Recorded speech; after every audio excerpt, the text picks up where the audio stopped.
Welcome back to Daily Flash. We all know weight loss drugs have been growing in popularity, but are they safe? Our next guest, Dr. Michael Greger, is a physician specializing in clinical nutrition. He has a new book out called Ozempic: Risks, Benefits, and Natural Alternatives to GLP-1. Dr. Greger, welcome to Daily Flash. Thank you so much. Happy to be here. Weight loss drugs seem to be the magical answer for many looking for a quick, easy fix. But what are the real risks involved here? Well, they're not so magical. Most people start out obese on these drugs and end up obese on these drugs as the weight loss plateaus, and they have to keep injecting themselves every week for the rest of their lives just to stay less obese. And most people stop taking these drugs within months because of the side effects, mostly gastrointestinal, nausea, and vomiting. Serious side effects like pancreatitis and bowel obstruction are rare, but obesity so dramatically decreases one's lifespan, reducing life expectancy as much as 6 or 7 years, that, like bariatric surgery, these drugs should be considered as a last resort for those unwilling or unable to treat the cause of their obesity. Not to mention the expense, too. What are some natural alternatives to these weight loss drugs? Well, there are three spices that have been shown to boost GLP-1 and result in weight loss: turmeric, cinnamon, and cayenne pepper. Vinegar, also at a dose of 2 teaspoons 3 times a day, but never straight diluted in water or sprinkled on a salad. Groats, intact whole grains like oat groats, rye groats, and barley groats can suppress appetite for up to 12 hours due to the GLP-1 boost. And finally, dark green leafy vegetables. The chlorophyll-rich membranes that leave slow fat absorption can boost GLP-1 and help deal with cravings. You're talking about all the good foods. I don't hear fast food, hamburgers, French fries, milkshakes in there at all.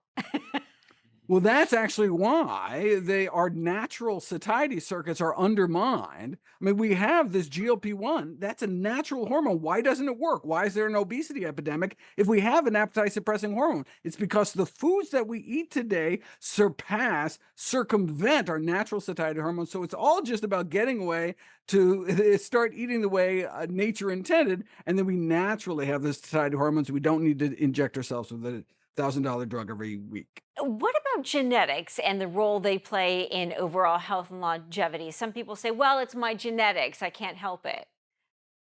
Based on studies of identical twins, only about 25% of the difference in lifespan between people is due to genetics. So for what we can do over the majority of which we may have some control, we can look to the blue zones, these areas of exceptional longevity around the world, and see what kind of diet and lifestyle behaviors they have to help guide us to live longer, healthier lives. It always seems when you look at these blue zones, the one thing it seems they all have in common is something similar to a Mediterranean diet. Well, only two of the blue zones are in the Mediterranean, but there's also Okinawa, there's one in Costa Rica, one in Loma Linda, California.